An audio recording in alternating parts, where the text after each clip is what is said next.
Assalamu alaikum wa rahmatullahi ta'ala wa barakatuhu.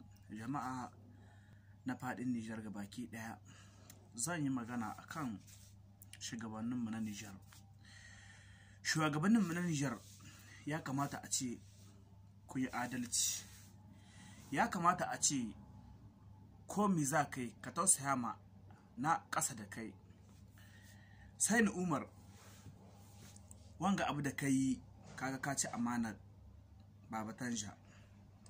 Lalle Allah ji kan maza, Allah ji kan maza, Allah gafarta, Allah sa an je da sa'a.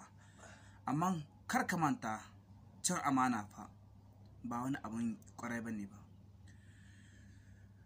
Inda a ce tsohon nan na raye, Sani Umar ba kamara ma wanda ya zo ya ci amanar fartunku, ya lugurguza muku al'amura cikin ya sa muku.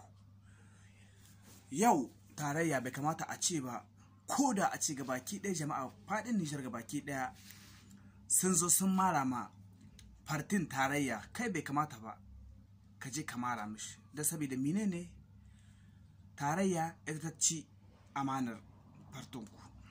Kenan Sani Umar, yau Allah ya sa gaya wai ka zo har ka goya, to kenan kai ne za a cewa kai ne babban wanda ba ka kishin talakawanka, ba ka kishin talakawa.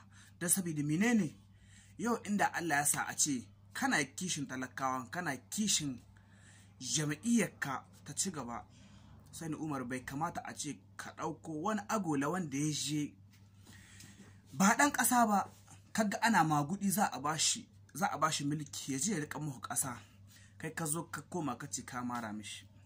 Gaskiya ka ci amanar talakawan Nijar, kuma ka ci amanar Baba Tanja. Kuma ka sani wanga abin da ka yi